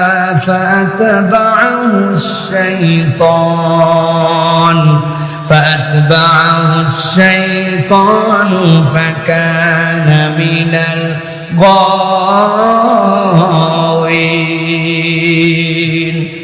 আল্লাহ রাব্বুল আলামিন প্রিয় নবীজি সাল্লাল্লাহু আলাইহি সাল্লামকে বলছেন, ও আমার হাবিব, আমি আপনাকে নির্দেশ দিচ্ছি, ওয়াতলু আলাইহিম, আপনি তাদের কাছে যে তেলাওয়াত করেন, কাদের কাছে? আপনার উম্মতের কাছে। কোন পর্যন্তই তেলাওয়াতের পরিধি থাকবে? কিয়ামত পর্যন্ত। মুফাসসিররা বলছেন, আল্লাহ কোরআনে 4 ধরনের সম্বোধন করেছেন। আল্লাহ বলেছেন ইয়া আইয়ুহান নাস, ইয়া আইয়ুহাল ইনসান, ইয়া আইয়ুহাল মুমিন, অথবা নবীকে বলেছেন কুল ইয়া আইয়ুহান নবী। আল্লাহ যে সম্বোধনই করেন না কেন, আল্লাহ রাব্বুল আমিনের প্রত্যেকটা সম্বোধনের প্রথম মুখাতেব হচ্ছেন নবীজি সাল্লাল্লাহু আলাইহি সাল্লাম। কেননা আল্লাহ সরাসরি কোনো মানুষের প্রতি ওহী দেন নাই, কিন্তু আল্লাহ রাব্বুল আলামিন এই আয়াতে কারিমার মধ্যে বলেন ওয়াতলু আলাইহিম, ও আমার হাবিব আপনি তেলাওয়াত করেন। কেন এই কথা আল্লাহ রাব্বুল আমিন বললেন? মুফাসসিররা বলছেন, ইব্রাহিম আলাইহিস সালাম যখন খানায়ে কাবা নির্মাণ করলেন, খানায়ে কাবা নির্মাণ করার পরে ইসমাইল আলাইহিস সালামকে নিয়ে আল্লাহর কাছে দোয়া করলেন, ওয়া ইয ইয়ারফাউ ইব্রাহিমুল কওয়াইদা মিনাল বাইতি ওয়া ইসমাঈল। ইসমাইলকে নিয়ে দোয়া যখন করলেন খানায়ে কাবার চত্বরে, প্রথম দিকে আল্লাহ রাব্বুল আমিন ইব্রাহিম আলাইহিস সালামের মন থেকে বের করেছেন, কিন্তু এরপরে আল্লাহ বললেন, আপনি যে কবুলের জন্য খানায়ে কাবার দোয়া করতেছেন, ওই কবুলটা আপনার মতো করে হবে না। আমি আল্লাহ আপনার দিলের মধ্যে একটা কথা ঢুকাই দিচ্ছি, ওই দোয়াটা আল্লাহর কাছে করেন। ওই প্রক্রিয়ায় খানায়ে কাবা কিয়ামত পর্যন্ত আবাদ হবে। হযরতে ইব্রাহিম, তার উপাধি ছিল খলিলুল্লাহ, তার সাথে তিনি আমিন আমিন বলতেছেন, তিনি হচ্ছেন ইসমাঈল জবিহুল্লাহ। খানায়ে কাবা যেটা, ওইটা হচ্ছে বাইতুল্লাহ। আর আল্লাহ ইব্রাহিম আলাইহিস সালামের হৃদয়ের মধ্যে ঢুকাই দিলেন, যার ব্যাপারে আপনি দোয়া করবেন তিনি হচ্ছেন আমার হাবিব, হাবিবুল্লাহ। সুবহানাল্লাহ। তিনি দোয়া করলেন, রব্বানা ওয়াবআস ফীহিম রাসূলাম মিনহুম ইয়াতলু আলাইহিম আয়াতিক। আল্লাহ রাব্বুল আমিন আপনি এমন একজন পয়গম্বর প্রেরণ করেন যার 4টা কোয়ালিটি হবে। 1 নম্বর, তিনি আপনার আয়াত তেলাওয়াত করবেন, ওয়ায়ুযাক্কিহিম ওয়ায়ুআল্লিমুহুমুল কিতাব ওয়াল হিকমা। ইতিহাস সাক্ষ্য দিচ্ছে ইব্রাহিম আলাইহিস সালামের 2 সন্তান, বড় সন্তান ইসমাঈল আলাইহিস সালাম, ছোট সন্তান ইসহাক আলাইহিস সালাম। ইসহাক আলাইহিস সালাম থেকে কত পয়গম্বর একমাত্র আল্লাহ ছাড়া কেউ বলতে পারেন না, কিন্তু ইসমাঈল আলাইহিস সালাম থেকে একমাত্র পয়গম্বর। আল্লাহ নবী যে বলেছিলেন রব্বানা ওয়াবাস ফীহিম রাসূলাম মিনহুম, আল্লাহ বলতেছেন নবীকে দিয়া মুহাম্মদ সাল্লাল্লাহু আলাইহি ওয়াসাল্লাম ইসমাঈল আলাইহিস সালামের ঘর থেকে একমাত্র পয়গম্বর, কিন্তু তিনি ইমামুল আম্বিয়া, তিনি খাতামুন নবীন। সুবহানাল্লাহ। ওই যে ইব্রাহিম আলাইহিস সালাম দোয়া করেছেন ওয়াতু আলাইহিম নাবা আল্লাযী আতাইনাহু আয়াতিনা, আল্লাহ বললেন হে পয়গম্বর আপনি দোয়া করেন, আপনি তেলাওয়াত করেন। নবীজি তেলাওয়াত করতেছেন, কি তেলাওয়াত? নাবা আল্লাযী, এমন একটা সংবাদ, আল্লাযী আতাইনাহু আয়াতিনা, আল্লাহ বলছেন এমন একদল লোককে আমি রব্বুল আমিন আমার পক্ষ থেকে আয়াত দিয়েছিলাম। হযরত আব্দুল্লাহ ইবনে মাসউদ বলতেছেন আল্লাহ রাব্বুল আমিন মূলত এই জায়গাতে যেই ব্যক্তির কথা নবীকে বলতে বলেছেন ওই ব্যক্তির নাম হচ্ছে বালআম ইবনে আবার। বালআম ইবনে আবার নবীজির সময়ের মানুষ নয়, সেই মানুষটা ছিল মুসা আলাইহিস সালামের সময়ের মানুষ। কি তার কোয়ালিটি? তার কোয়ালিটি ছিল আল্লাহর কাছে একবার যদি হাত তুলে দোয়া করে 1 মুহূর্ত দেরি হতো না, সাথে সাথে তার দোয়া কবুল হয়ে যায়। মুসা আলাইহিস সালামের কওমের লোকেরা আসলো, আসার পরে মুসা আলাইহিস সালামের সাথে যখন ফিরআউনের দ্বন্দ্ব বেঁধে গেছে, তখন ফিরআউনের লোকজন আসছে বালামের কাছে, বালাম তুমি তো দোয়া করলেই কবুল হয়, আমরা তোমার কাছে আসছি, মুসা নামে একজন আসছে যে সমাজের মধ্যে তো বিভ্রান্তি ছড়ায়, তুমি তার বিপক্ষে একটু দোয়া করো যেন সে ধ্বংস হয়ে যায়। বালাম বলল না না না, আমি যেইগুলা কথা শুনছি আর দেখছি এই লোক সত্য হতেও পারে। কি শুনছো তুমি? বলে শুনছি বগলের নিচে লোক হাত দেয়, দেওয়ার পরে বের করে, সাথে সাথে হাত শুভ্র হয়ে যায়, আবার যেই না হাত নেয় হাত বন্ধ হয়ে যায়, আবার হাত জ্বলেও না পুড়ে না। আর কি শুনছো? আমি শুনছি তার একটা লাঠি আছে, ওই লাঠিটা সে যখন মেষ চড়ায়, চড়াতে চড়াতে ক্লান্ত হয়ে যায় তখন ঘুমায় যায়, ওই লাঠিটা যখন পুঁতে রাখে দুনিয়ার যত জাদুকর, ওই জাদুকর যদি কোনো জাদুর ক্রিয়া করে আর ঘুমায় যায় জাদু শেষ হয়। কিন্তু ওই লোক নাকি যখন লাঠি গেড়ে দিয়েছ, কোনো মেষ যদি বেরিয়ে যেতে চায় সাথে সাথে একাই লাঠিটা উঠে যায়, উঠার পরে পিটায় পিটায় মেষগুলাকে লাইন মতো নিয়ে আসে, লাইন মতো নিয়ে আসার পরে সাথে সাথে ওই লাইন মতো তাকে একাত্র করে দেয়। এই লোক যে কাজ করে এইটা কোনো স্বাভাবিক কাজ নয়। ওই লোকের ওই লাঠি এমন পাওয়ার, যেই লাঠি দিয়ে বাড়ি মারে, বাড়ি মারার সাথে সাথে পাথর ভেঙে যায়, পাথর ভাঙার পর আরেকটা পাথর বের হয়, ওইটাকে বাড়ি দেয়। যেখানে একটা লস তো লোহা দিয়া পাথর দিয়ে পাথর ভাঙা যায় না, অথচ সে লাঠি দিয়ে নাকি পাথর ভাঙে। বালাম ইবনে আবার যখন এইগুলা বলেছে তখন তার সাথের লোকজন বলতে শুরু করছে, মনে করছো মিয়া এইগুলা না জেনে বুঝে আমরা তোমার কাছে আসছি নাকি? এগুলা জেনে বুঝেই তোমার কাছে আসছি, তবে তোমার কাছে আসার কারণ তোমার কাছে আগে ব্যাখ্যা করি। কি কারণ? বলে তুমি আল্লাহর কাছে দোয়া করলে দোয়া কবুল হয়, কয়দিন পরে ওই লোক যদি আল্লাহর পয়গম্বর হয় তার দোয়াও কবুল হবে, তাহলে তোমার দপ্তরে আর লোক আসবে না, তোমার খানকার চলবে না, তোমার সমাজে কোনো প্রভাব প্রতিপত্তি থাকবে না। মনে করছো খালি আমাদের স্বার্থে আসছে নাকি? তোমার স্বার্থেও আসছে মিয়া, দোয়া করলে তোমারও লাভ। সাথে সাথে বালাম ইবনে আবা এই কথা গিলে ফেলে আল্লাহর কাছে দোয়া করল, আল্লাহ এই মুসাকে তুমি ধ্বংস করে দাও। আল্লাহ সাথে সাথে তাকে ইলহাম করলেন, যতদিন পর্যন্ত তুমি দুনিয়ায় বেঁচে থাকবা তোমার আর কোনো দোয়া কবুল করা হবে না। আল্লাহ বলতেছেন ওই লোকটা আল্লাহর আয়াত চিনতো, আল্লাহর আয়াত জানতো, আল্লাহর নিদর্শন তার কাছে ক্লিয়ার ছিল, চিনে বুঝে জানার পরেও সে আল্লাহর আয়াত থেকে মুখ ফিরাই নিল। ফানসালাকা মিনহা।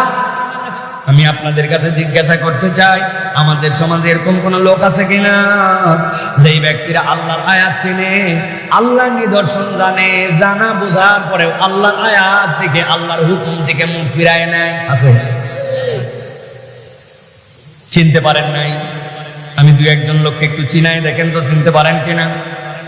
27 রমজান 28 রমজান ঢাকা থেকে নওগাঁয় রওনা দিবে, বাসে কোনো টিকিট নাই, কোন রকম আমিন বাজার ব্রিজের উপর থেকে বাসের ভিতরে ঢুকতে পারছে। ঢুকার পরে দেখে কোনো পা ফেলার জায়গা নাই, ভিতরে একদম বিরাট বড় গাদাগাদি অবস্থা। রডটা ধরে কোনো রকম ঝুলে আছে, পা ফেলতে পারে না, ডানে ঘুরতে পারে না, বামে ঘুরতে পারে না। এমন সময় আসরের আযান শুরু হয়ে গেছে, হাইয়া আলাস সালাহ। ওই লোক নামাজি ব্যক্তির ভিতরের মধ্যে অস্থির এসে গেছে, নামাজটা কেমনে পড়বো, কিন্তু বাস দাঁড়ায় না, ওযু করার উপায় নাই, তায়াম্মুমের পরিবেশ নাই, দাঁড়ায় দাঁড়ায় যে নামাজ পড়বে সেই রকম সেই জায়গার কোনো পরিবেশ নাই।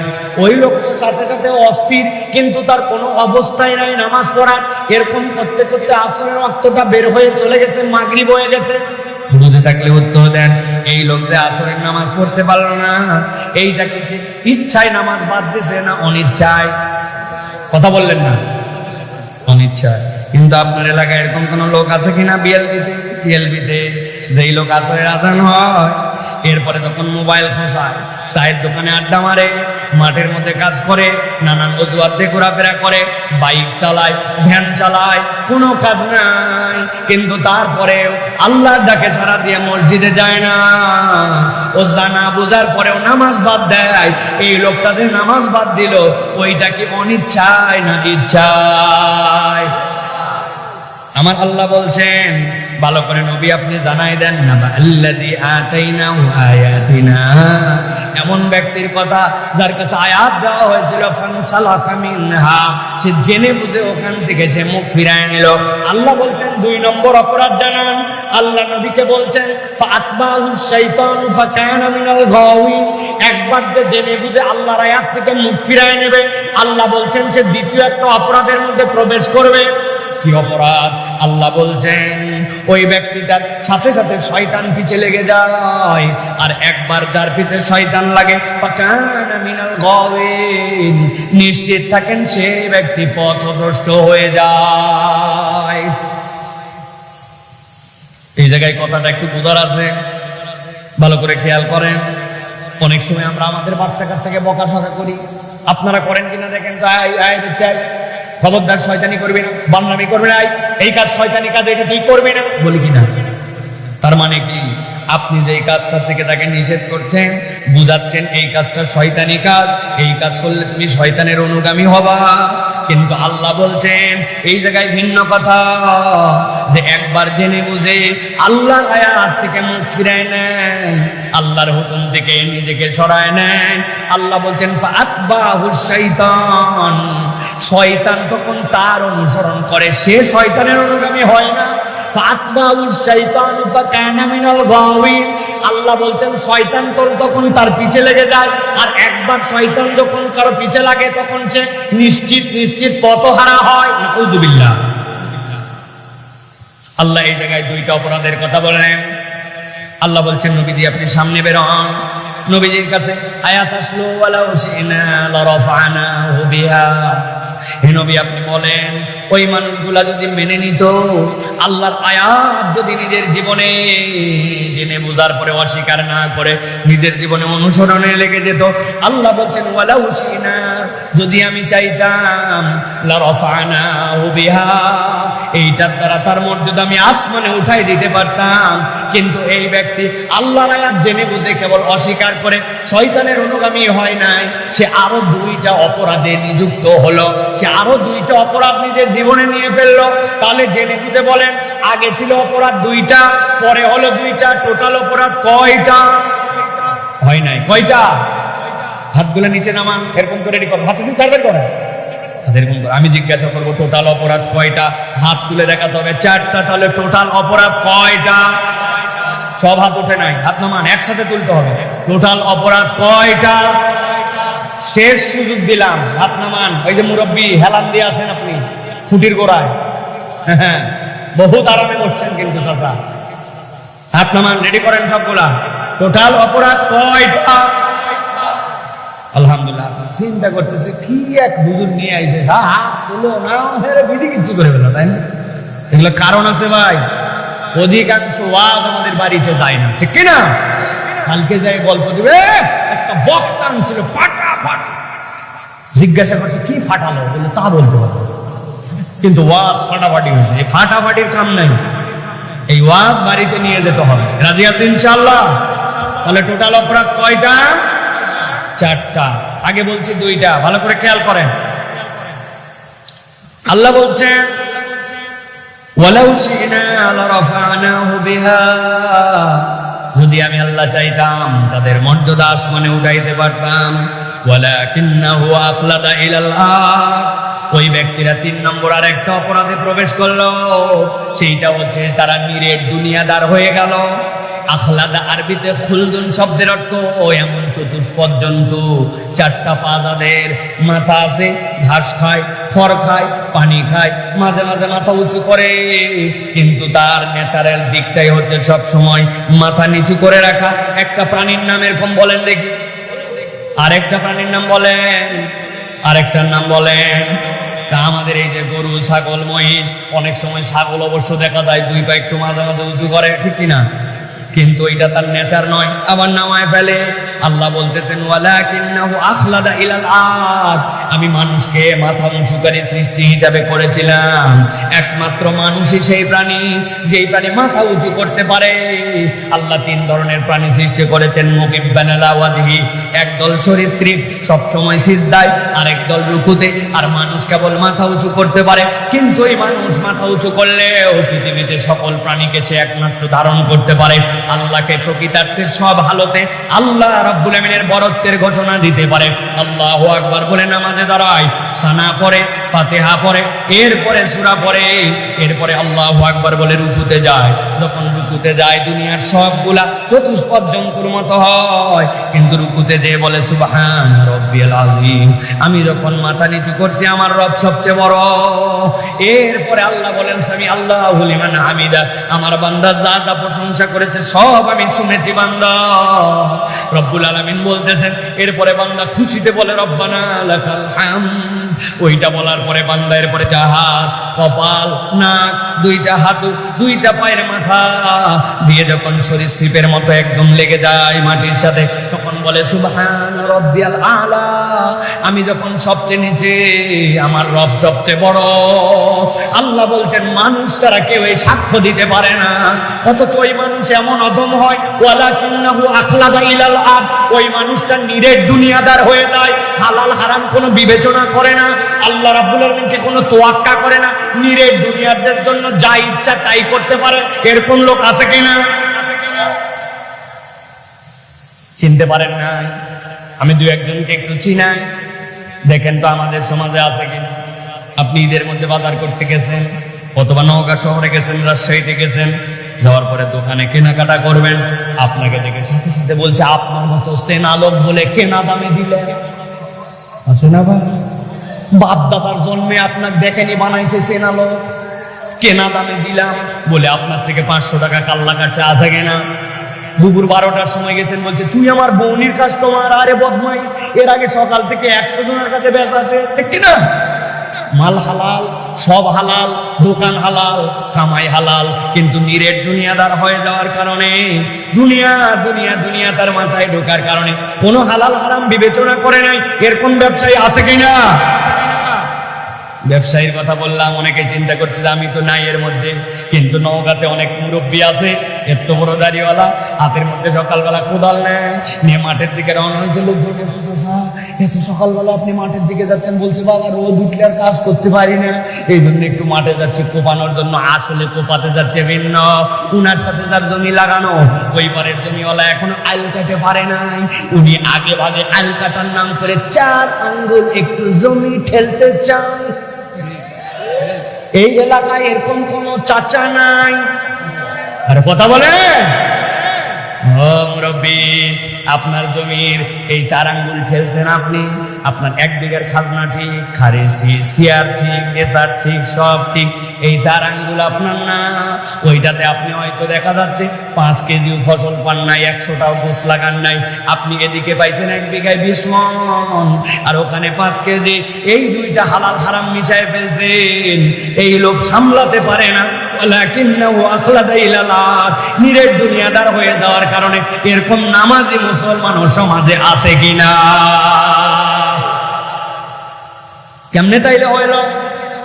আপনি আপনার জীবনে নিরেট দুনিয়াদার হয়ে গেছেন, আপনার দুনিয়া আপনার স্টাইলে চলে, আপনি এখানে কারো হিসাব করেন না। আছে কিনা? অনেক লোক এরকম খুঁজে পাবেন, দেখবেন কবে আব্বা মরে গেছে বলছিল বোনের সম্পদটা ফেরত দিয়ে দিস, ঠিকঠাক মতো মুরব্বী মরার বয়স হয়েছে বলছে ভিটার জমি ভাগ নেওয়া লাগে না, নিলে সংসারে বোন বরকত হয় না। থাবড়ানো দরকার বেটা, তুই বাপের ভিটায় বসে বোনের ভিটার জমি না নেওয়ার নসিহত করিস, আছে কিনা? খালি আছে মানে বহুত খুঁজে পাবেন আপনি। বাপরে নওগাঁ অঞ্চলে তো এখন হজে যখন যায়, হজে যাওয়ার সময় একটা আগে অনুষ্ঠান করা, এটা এখন একটা ওয়াজিব পর্যায়ের আমল, ঠিক না? বড় গরু আর কয়টা টাকা লাগালে বউকে হজে নিয়ে যাওয়া যায়, কি কর? এইরকম খাওয়া দাওয়া করাইছে, খাওয়া দাওয়া করে বলছে আর ফিরবো কি ফিরবো না বলতে পারি না বাবা, কতদিন বাসি না বাসি ঠিক না। বলে টলে মেয়েদেরকে নিয়ে আসছে বাড়িতে, নিয়ে বলছে মা তোদের বিয়ের জন্য অনেক খরচপাতি গেছে, অনেক কিছু গেছে, আসার সময় তোর জন্য সোনা নিয়ে আসবো, নাতির জন্য আংটি নিয়ে আসবো, মালা নিয়ে আসবো, নিয়ে আসবো। মা শোন, 20 বিঘা জমি, 2 মেয়ে 2 ছেলে, 2 মেয়েকে কৌশলে কৌশলে 1.5 বিঘা 1.5 বিঘা 3 বিঘা দিয়া, মেয়েদেরকে বুঝ দিয়া, বাকি সব ছেলেদেরকে লিখে দিয়া মক্কাতুল মুকাররমায় হাজী সাহেব রওনা হয়ে গেছে। খানায় কাবায় যাওয়ার পরে হাজী সাহেবের পিকআপ দেখে হাজির কান্নার ঠেলায় লোকজন বলছে বাপরে বাপ, সব হাজি কান্দে, কিন্তু হাজি এত কান্দের দোয়ায় শরীক হয়।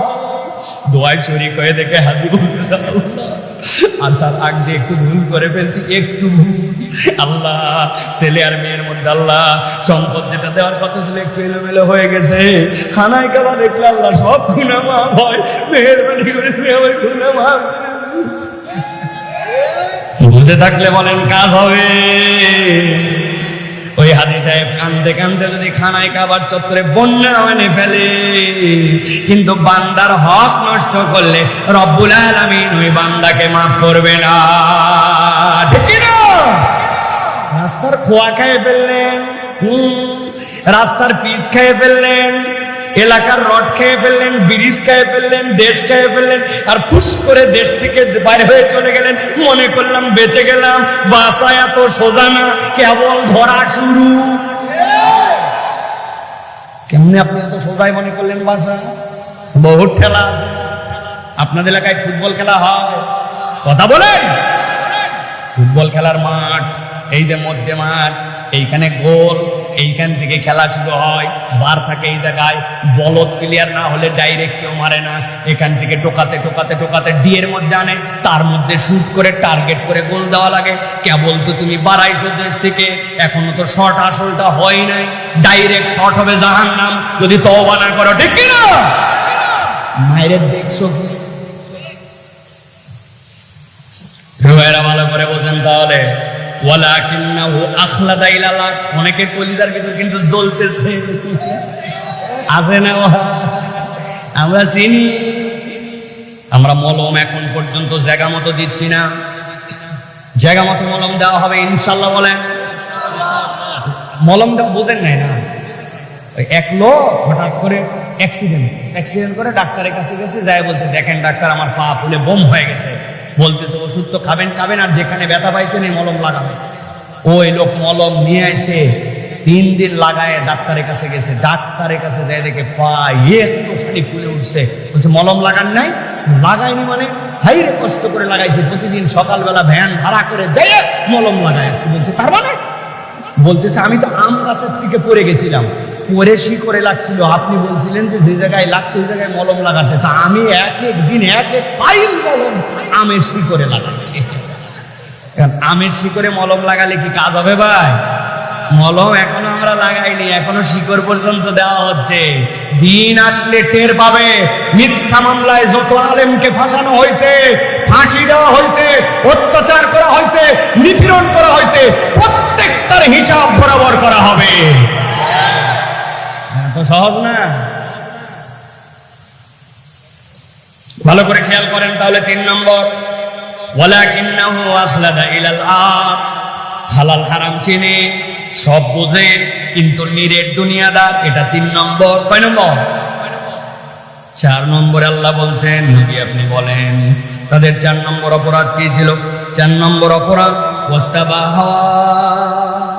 ওই মানুষগুলা তাদের জীবনটা মন পছন্দ জিন্দেগি আল্লাহকেও মানে, ইসলামও মানে, আবার যেখানে তার লাগে না সেই জায়গাতে আবার নিজের অন্তর ও তার ইলাহ। এরকম মুসলমান নিয়ামতপুরে নাই। বুঝে বলেন, মানে মন পছন্দ জিন্দেগি আল্লাহ রাব্বুল আলামিনও লাগে, ইসলামও লাগে, আবার যে পর্যন্ত তার মনে চায় না ওই পর্যন্ত আবার ইসলামকে বাদও দেওয়া লাগে। এরকম মুসলমান আছে কিনা ভাই? আল্লাহর ওয়াস্তে আছে বলাটা বাদ দেন, বলেন আমরা আছে। আবার কি আছে বললে তো মজা লাগে শুনতে। আছে কারা?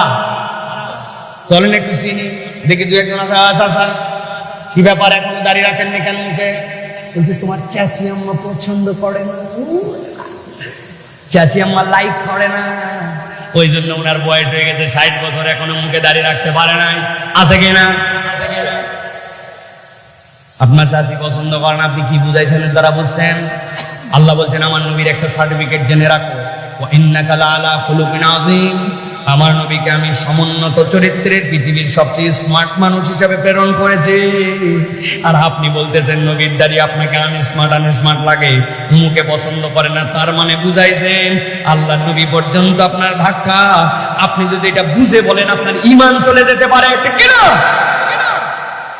মানে আপনি ইসলাম পালন করেন কিন্তু আপনি দাঁড়িয়ে রাখতে দাঁড়িয়ে রাখো না কেন?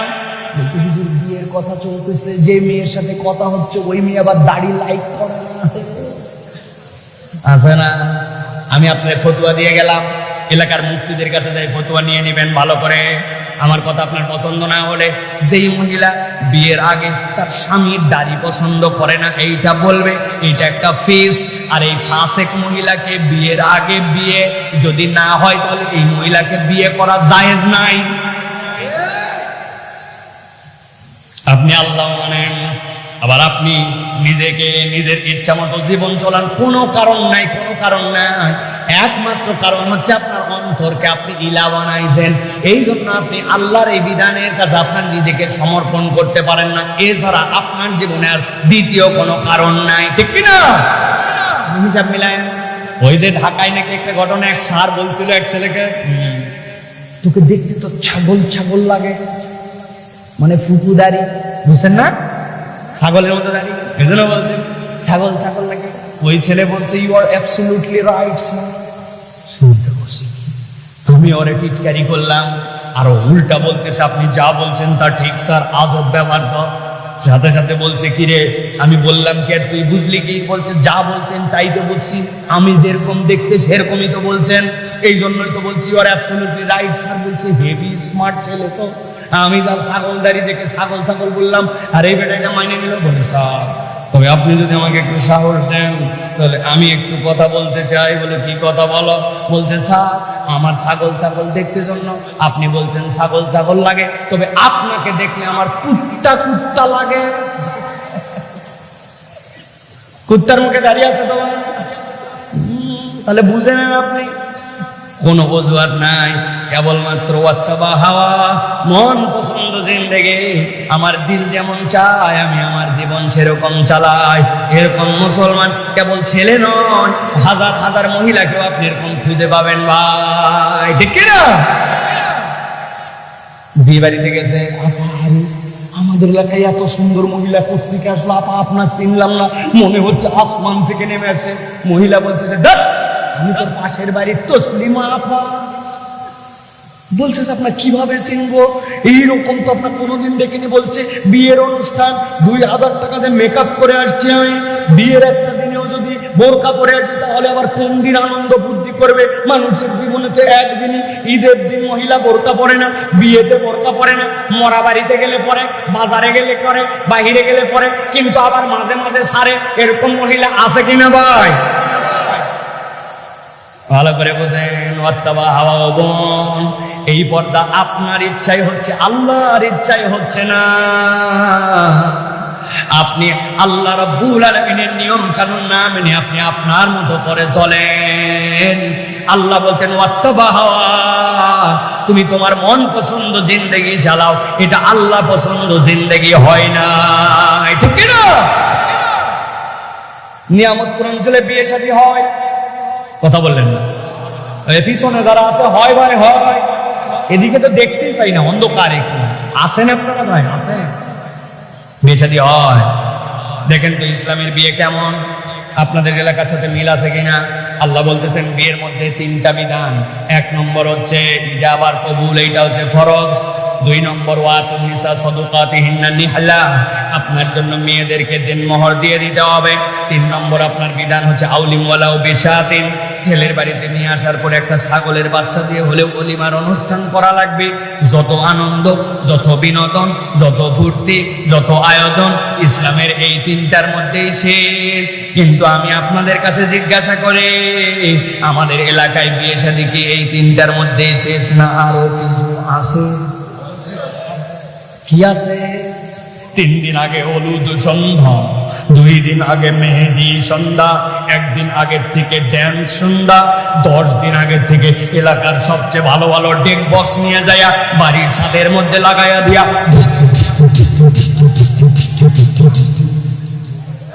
কথা বলে আছে রে। ওই বাড়ির থেকে একজন হাজী সাহেব আসছে আসরের নামাজ পড়ার জন্য। লোকজন বলছে, হাজী সাহেব কি শুরু করছেন আপনারা? আপনার এলাকায় তো অস্থির করে ফেলছেন, আপনার জন্য তো এলাকায় কোন রকম মানুষ থাকতে পারতেছে না, বিয়ে শাদীতে আপনি বাদ্য বাজনা দিয়ে কি অস্থির করতে বলতে, থাম থাম, তোরও বেটি আছে। দাদা দেখে আমি এগুলা করতেই চাই নাই, নাতি নাতকুররা একটু করতেছে, এলাকার ছেলেরা একটু করে, এখনকার সমাজ এরকম হয়েছে, একটু করা লাগে, চল আসরের নামাজ পড়ে আসি। আছে কিনা? হাজী সাহেব আসরের নামাজও পড়ে, আবার নাতি নাতকুর কেউ ইলা বানাইছে, সমাজ কেউ ইলা বানাইছে, এলাকার আচরণ কেউ ইলা বানাইছে। উনি আল্লাহ মানে, আবার গান বাজনাও মানে, এরকম মুসলমান নিয়ামত পড়ে না আছে। আমার আল্লাহ বলছে নবী আপনি জানায় রাখেন, তাদের 4 নম্বর অপরাধ খেয়াল খুশি মতো জিন্দেগি, যতটুকু তার ইসলাম লাগে ততটুকু পালন করে, আবার যতটুকু তার মন চায় ততটুকু পালন করে। জুম্মার নামাজে হাজির হয়, ওয়াক্তের নামাজে খুঁজে পাওয়া যায় না। এরকম মুসল্লি আছে ভাই? আমাদের ঢাকাতে তো ফেরেশতাদেরকে বিশাল আরাম দিছে যুবকেরা।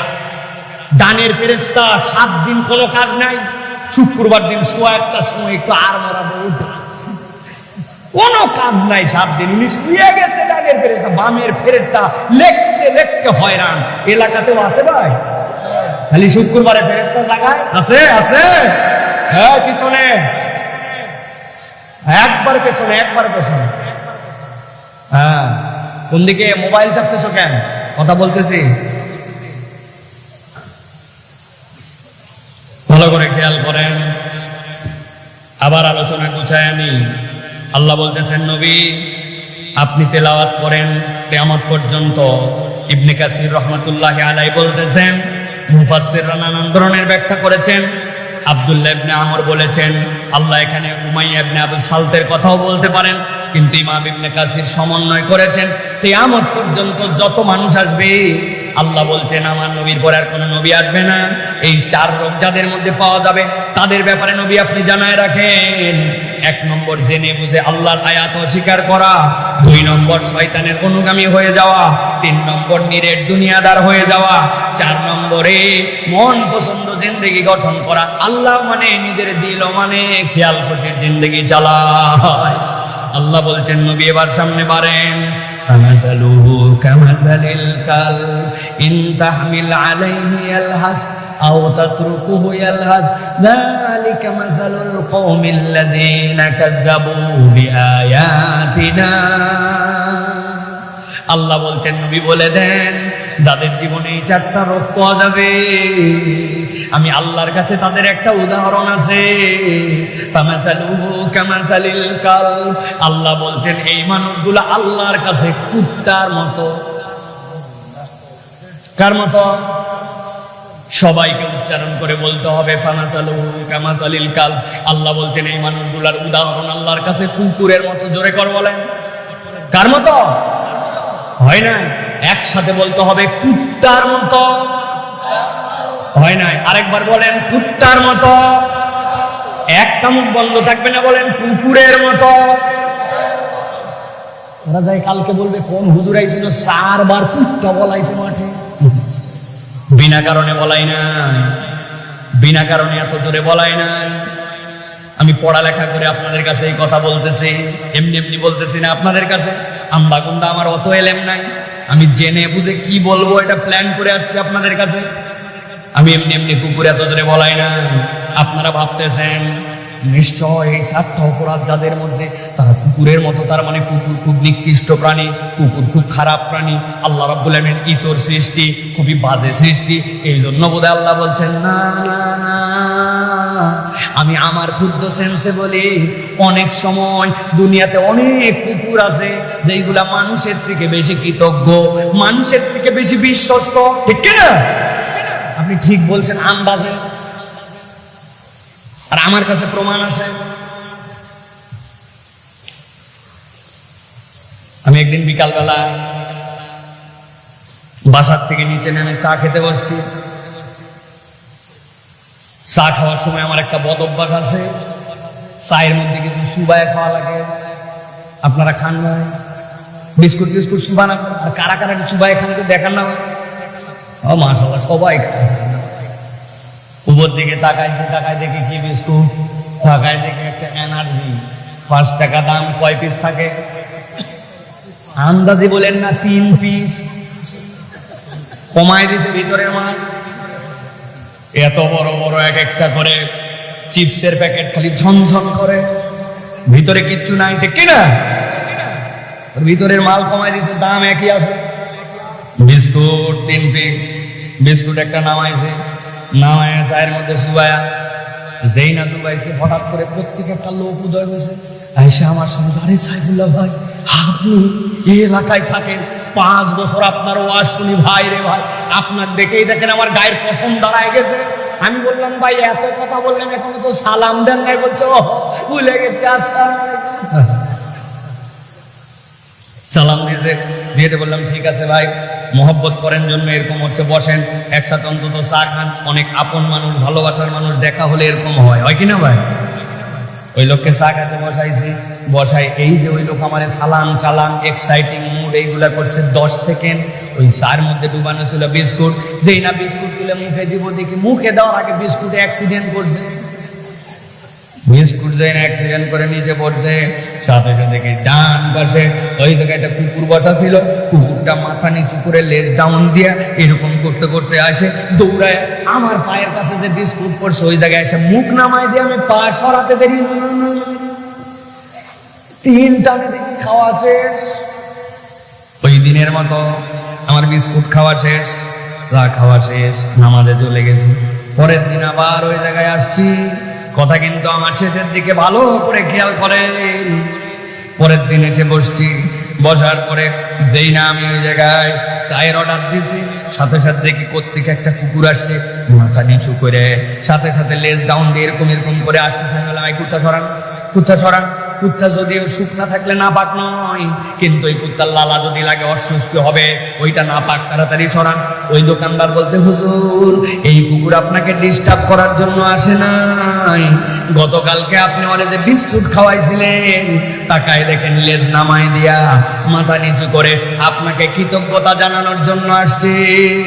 আমি নিয়ামতপুরের মুসলমানের কাছে প্রাণবন্ত ভাবে জানতে চাই, যেই লোক যেই বিস্কুট খায় আমার কাছে কৃতজ্ঞতা জানাতে আসছে কুকুর, বলেন তো ওই কুকুরকে গতকালকে কি আমি বিস্কুট খাওয়াইছিলাম নাকি বিস্কুট পড়ে গেছিল? কথা বলেন, বিস্কুট খাওয়াইছিলাম না অ্যাক্সিডেন্ট করছিল? ওই বিস্কুট খেয়ে পরের দিন আমাকে কুকুর কৃতজ্ঞতা জানাতে আসছে। কিন্তু আপনি এরকম লোক অনেক খুঁজে পাবেন, তার বিপদে আগায় গেছেন, টাকা হাওলাত দিয়েছেন, তাকে সামর্থ্য অনুযায়ী ঠেলে আগায় দিয়েছেন, তার কল্যাণে আপনি পিছে পিছে গেছেন। এখন আপনার একটু বিপদ, আপনার সাহায্য দরকার, টাকাটা ব্যাক পাওয়া দরকার, তার একটু উপকার দরকার। এখন ওই লোক আপনাকে আর চেনে না, উল্টা সুযোগ পাইলে আপনাকে বাঁশ দিতেও ছাড়বে না। আছে কিনা? তাহলে আল্লাহ কেন বললেন এই 4 অপরাধ যার মধ্যে আছে ওই লোকটা কুকুরের মতো। আল্লাহ বলছেন নবী জানাই দেন, কামাসালু কামাসালিল কাল ইন তাহমিল আলাইহি আলহাস আও তাতরুকুহু ইয়ালহাস যালিকা মাসালুল কওমিল্লাযিনা কাযযাবু বিআয়াতিনা। আল্লাহ বলছেন কুকুরের একটা নেচার বলে দেন। কুকুরের নেচার হচ্ছে কুকুরকে কেউ বোঝা চাপায় দেয় না, কিন্তু যদি বোঝা চাপায় দেন তাও সে হাঁপাবে, যদি বোঝা না চাপান তাও হাঁপাবে। আরবিতে লাহাসুন শব্দের অর্থ পিপাসার্থ অবস্থায় জিহ্বা বের করে দেওয়া। ওইটা কুকুর শীতেও বের করে, গরমেও বের করে, পিপাসা কঠিন লাগলেও বের করে, হালকা লাগলেও বের করে। আল্লাহ বোঝাতে চান তুমি যদি আল্লাহর আয়াত জেনে বুঝে অস্বীকার করো, মুখ ফিরায় নাও, শয়তানের অনুগামী হও, নিরেট দুনিয়াদার হও, মন পছন্দ জিন্দেগি চালাও। আমি আল্লাহ বললাম দুনিয়া আখিরাতটা তোমার কুত্তার মতো অস্থির আর কুত্তার মতো লোভাতুর হবে। তুমি দুনিয়া আখিরাতে কখনো প্রকৃত শান্তি খুঁজে পাবে না। ঠিক তো বললাম? এবার নিজেদের জীবন মিলাই, আপনি আমি সহ হিসাব মিলাই দেখেন তো আমাদের জীবনগুলো আগের মতো স্থির আছে ভাই? চাই চাই চাই আরো চাই। এক লোক দেশের 57,000 কোটি টাকা খাইয়ে ফেললো। কয় টাকা লাগে একটা মানুষের বাঁচতে? অথচ মানুষের চাওয়ার কোনো শেষ নাই। ও যুবক, ও মুরব্বী, ও তরুণ, ভাবতেছি দুনিয়ার জীবন না এরকম করে পার হয়ে গেল, হয় অস্থিরতা, হয় মানুষের। কিন্তু আল্লাহ তো কেবল দুনিয়ার জীবনের কথা বলেন না। আল্লাহ তো সৃষ্টিকে 3 ভাগে ভাগ করছেন, একটা ক্ষণস্থায়ী, একটা দীর্ঘস্থায়ী, একটা চিরস্থায়ী। গাছপাতা, তরুলতা, গরু ছাগল আপনার সামনে হয় আবার মরে যায়, এটা ক্ষণস্থায়ী। ওই আসমান, ওই সূর্য আপনার সামনে আল্লাহ রাব্বুল আমিনের পক্ষ থেকে দীর্ঘস্থায়ী সৃষ্টি আছে তো আছে, কিন্তু শেষ হবে। আর একটা সৃষ্টি চিরস্থায়ী, ওই রূহ, যে রূহ আল্লাহর নির্দেশে আসছে, শরীরের সাথে লাগছে, আবার আলাদা হবে, আবার কবরে যাবে, হাসরে উঠবে, হয় জান্নাত হয় জাহান্নাম। এই রূহের তো আপনার যে সম্পর্ক, এইটা কখনো শেষ হবে না। তাহলে দুনিয়ার জীবনে মনে করলাম কোন রকম পার পাইলাম, কিন্তু কবর হাসর মিজানে যদি কুকুরের জীবন হয়, আপনার আমার বাঁচার কোনো উপায় থাকবে ভাই? আল্লাহ বলতেছেন নবী শেষ করেন, আমিও শেষ করতেছি, খেয়াল করেন আল্লাহ কি বলে শেষ করেন। ফাকসুসিল কসাস লাআল্লাহুম ইয়াতাফাক্কারুন। আল্লাহ 1 বছর দিয়ে নবীকে আমর করলেন ফাকসুস, কিন্তু আল্লাহ বহু বচনে বলেন কসাস। হে নবী, আপনি এটা জানাই দিয়ে রাখেন আপনার উম্মতকে, লাআল্লাহুম ইয়াতাফাক্কারুন, আশা করা যায় তারা চিন্তা ভাবনা করবে। তাহলে আজকে সিদ্ধান্ত নিতে হবে 2টা। আমরা কি কুকুরের জীবন চাই না মানুষের? আল্লাহকে দেখান কিসের জীবন চাই? মানুষের জীবন। আল্লাহ বলছেন যদি মানুষের জীবন চাও তাহলে চিন্তা ভাবনা করার জীবন লাগবে। কি করা লাগবে? হাত তোলেন। কি করব? চিন্তা ভাবনা করার জীবন লাগবে। এবার বলেন, চিন্তাশীল মুসলমান কি নামাজ পড়বে না ছাড়বে? মিথ্যা কথা বলবে না বাদ দিবে? গীবত গিল্লা করবে না ছাড়বে? বাপ মায়ের সাথে বেয়াদবি করবে না সম্মান দিবে? আপনার অনেক কথা আছে, কিন্তু মূল কথা হচ্ছে সারা জীবনের জন্য মনে রাখবেন ওই যে 5টা কথা। জাহেলি যুগের কারণ কয়টা মনে আছে তো? নবীজি ভাবতেছিলেন কয় বছর? 15 বছর। আল্লাহ নবীর প্রতি আসলো 5টা আয়াত। আল্লাহ বলতেছেন আয়াত কেবল আসে নাই, আসছে নূর। ওই নূর কিয়ামত পর্যন্ত সমাজবন জীবন পরিবর্তন করবে আপনার চিন্তা। আর এই 4টা রোগ যদি জীবন থেকে দূর করে দেওয়া যায়, আল্লাহর আয়াত চিনছি, মানে নিলাম, শয়তানের পথ অনুসরণ করব না, নিরেট দুনিয়াদার আমি হতে পারি না। দুনিয়ার জীবন সংক্ষিপ্ত, হালাল হারাম, আল্লাহর হুদুদ, আল্লাহর বিধান, এইগুলোকে তোয়াক্কা না করে আমি কয়দিন আল্লাহর কাছ থেকে বেঁচে থাকবো? আমাকে তো কবরে যেতে হবে। আর 4 নম্বর, আল্লাহ পছন্দ জিন্দেগি লাগবে, আমার পছন্দ জিন্দেগি না। আপনাকে শয়তান উস্কাবে, দাড়ি কাট, মিথ্যা কথা বল, গীবত কর, খারাপ বন্ধুর সাথে ঘুর, টাকুর নিচে কাপড় পর, আরে নামাজ বাদ দিলেই কি আর করলেই কি, মোবাইলে খারাপ দেখ, কিন্তু আপনি বলছেন না, এটা আমার আল্লাহ চাই না, অতএব আমার জীবন এরকম হবে না। এই 4টাকে যদি বেসিক করে চলতে পারি আর ওই 5টা বিষয়ের জন্য কোরআনকে যদি সামনে রাখতে পারি, এই সমাজ হবে সেই আবার সোনার সোনালী সমাজ। ওই সমাজ পরিবর্তন করার এক একটা কারিগর হিসাবে আমরা এক একজন সৈনিক হতে রাজি আছি ইনশাআল্লাহ। ইনশাআল্লাহ। আল্লাহ আমাদেরকে কবুল করেন, বলেন আল্লাহুম্মা আমিন। শেষ আয়াত, সাআ মাসালাল কওমুল্লাযীনা কাযযাবু বিআয়াতিনা। আল্লাহ বলেন তাদের কাছে বলে কোনো লাভ নাই যারা আমার আয়াত অস্বীকার করে, ওয়া আনফুসাহুম কানু ইয়াজলিমুন, আর তারা নিজেদের উপর জুলুমকারী। আমরা কি আল্লাহর আয়াত অস্বীকারী? আমরা আল্লাহর আয়াতের অনুসরণকারী। সামি'না ওয়া আতা'না, আমরা আল্লাহর কথা শুনবো এবং মানবো। এই ওয়াজের মধ্যে ছেলে নাই, মেয়ে নাই, তরুণ নাই, যুবক নাই, আল্লাহর বিধান সকলের জন্য সমান, ঠিক কি না?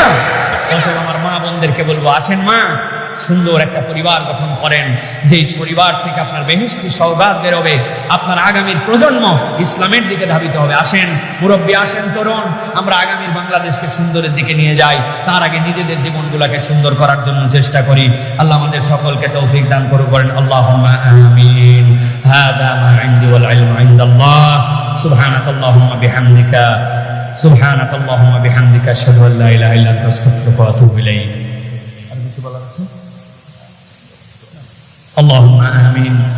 اللهم ربنا ظلمنا أنفسنا وإن لم تغفر لنا وترحمنا لنكونن من الخاسرين. اللهم ربنا آتنا في الدنيا حسنة وفي الآخرة حسنة وقنا عذاب النار.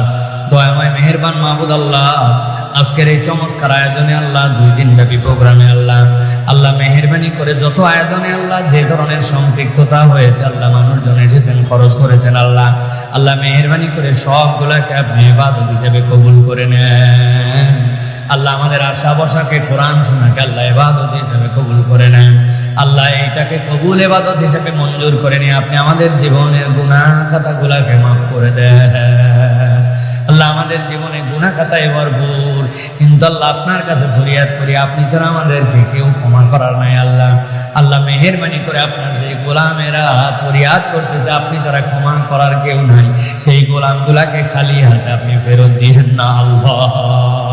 এই রব্বুল আমিন, আমাদের অনেকের পিতামাতা কবরে, তাদেরকে মাফ করে দেন। আমাদের আপনজন অনেকের কবরে, মেহেরবানি করে তাদেরকে আপনি ক্ষমা করে দেন আল্লাহ।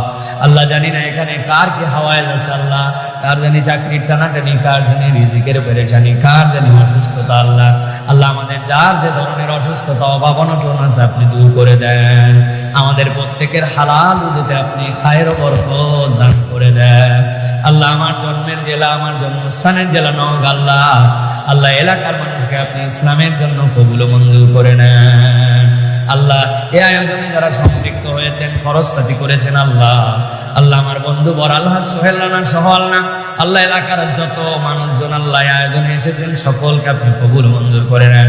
আমার মা বোনেরা হাত তুলেছেন আল্লাহ জানি না কার কি বুকের ব্যথা বেদনা, কার জানি সন্তান কথা শুনে না, কার জানি ছেলে চাই, কার জানি মেয়ে চাই, কার জানি সন্তান নাই, সন্তান চাই, কার যেন বিয়ে শাদী হয় না, উত্তম পাত্র পাত্রী চায় আল্লাহ কার যেন স্বামী তার সাথে সুব্যবহার করে না আল্লাহ। আমাদের যা যে ধরনের অভাব অনটন আছে, মেহেরবানি করে আপনি আপনার গায়েবী খাজানা থেকে পূরণ করে দেন আল্লাহ। এই মাহফিলকে বছরকে বছর এলাকার নাজাতের ওসিলা হিসাবে কবুল করে নেন আল্লাহ।